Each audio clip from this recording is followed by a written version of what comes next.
Assalamualaikum warahmatullahi wabarakatuh. Pada kesempatan kali ini, saya akan mempresentasikan ulangan akhir semester mata kuliah Ilmu Akhlak. Nama Zainul Mutakin, NIM 1262012020172. Pertanyaan pertama, jelaskan. A. Pengertian ilmu akhlak. B. Hubungan ilmu akhlak dengan ilmu lainnya.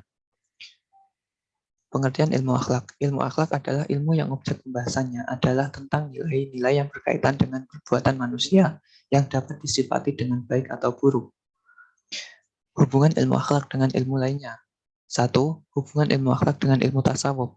Hubungan keduanya tampak dari definisi tasawuf dari salah satu ulama yang berkata, tasawuf adalah akhlak. Siapa yang bertambah akhlaknya, maka kebersihan hatinya pun ikut bertambah. 2. Hubungan ilmu akhlak dengan ilmu tauhid. Orang bertauhid tidak hanya cukup menghafal rukun iman beserta dalilnya, melainkan juga mencontoh subjek yang terdapat di dalamnya. Jika kita percaya pada Allah yang memiliki sifat-sifat mulia, maka sebaiknya orang yang bertauhid meniru sifat-sifat Tuhan sebagaimana dalam Asmaul Husna. Jika percaya pada malaikat, maka dimaksudkan manusia untuk meniru sifat-sifat malaikat yang jujur, amanah, dan tidak durhaka. 3. Hubungan ilmu akhlak dengan filsafat. Filsafat dan ilmu akhlak memang sangat erat hubungannya, karena filsafat membahas tentang manusia, dan manusia mempunyai jiwa yang menentukan perilaku. Perilaku tersebut disebut akhlak. Pemikiran filsafat tentang manusia dapat dikembangkan lebih lanjut menjadi ilmu akhlak. Pertanyaan kedua, jelaskan A. Pengertian ilmu akhlak menurut Imam Al-Ghazali dan Ibnu Maskawi. B. Ciri-ciri akhlak. Pengertian akhlak menurut Imam Al-Ghazali dan Ibnu Maskawi. 1. Menurut Imam Al-Ghazali, dalam kitab Ihya Ulumuddin, akhlak ialah sifat yang tertanam dalam jiwa yang menimbulkan macam-macam perbuatan dengan gampang dan mudah tanpa memerlukan pemikiran dan pertimbangan. 2.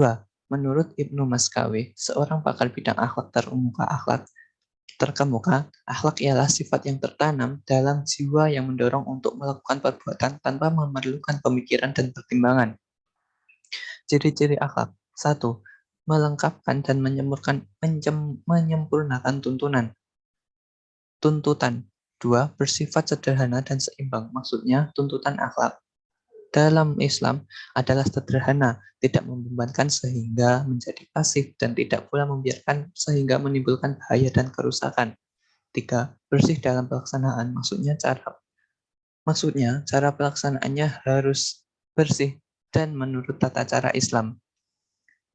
4. Bersifat mutlak dan menyeluruh. Akhlak Islamiyah bersifat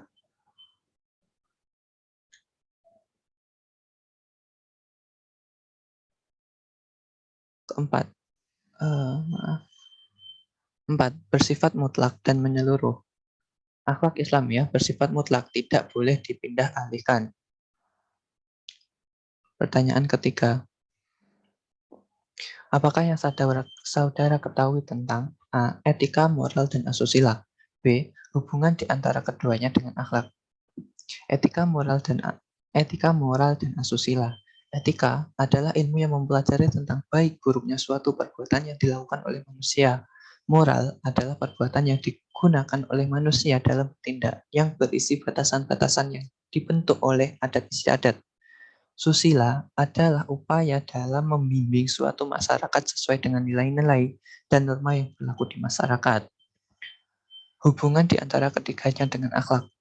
Hubungan ketiganya dengan akhlak bisa dilihat dari segi fungsi dan perannya, di mana dikatakan bahwa etika, moral, dan susila dan akhlak memiliki fungsi dan peran yang sama, yaitu menentukan nilai baik atau buruknya dari suatu perbuatan yang dilakukan manusia.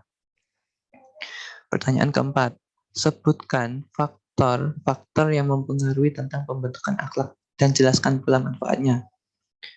Faktor internal. 1. Insting atau naluri adalah pola perilaku yang tidak dipelajari, mekanisme yang dianggap ada sejak lahir dan juga muncul pada setiap makhluk. 2. Kehendak adalah faktor yang menggerakkan manusia untuk berbuat dengan sungguh-sungguh. 3. Faktor keturunan secara langsung atau tidak langsung yang sangat mempengaruhi bentukan sikap dan tingkah laku seseorang. Faktor eksternal. 1. Adat atau kebiasaan adalah setiap tindakan dan perbuatan seorang yang dilakukan secara berulang-ulang dalam bentuk yang sama sehingga menjadi kebiasaan.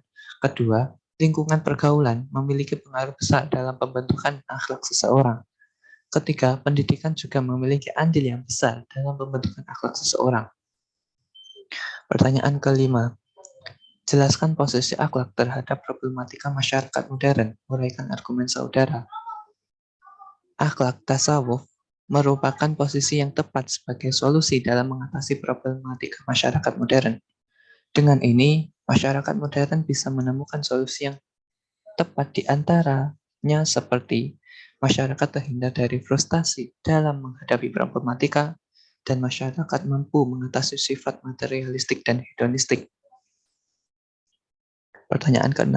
Tuliskan nash yang berhubungan dengan kajian akhlak, yang itu terdapat dalam Quran surat Al-A'raf ayat 199 yang berbunyi khudil afwa wa'mur bil urfi wa'rid anil jahilin, yang artinya jadilah pemaaf dan suruhlah orang mengerjakan yang ma'ruf serta jangan pedulikan orang-orang yang bodoh. Demikian dari saya. Bila ada salah kata saya mohon maaf. Terima kasih atas perhatiannya. Wassalamualaikum warahmatullahi wabarakatuh.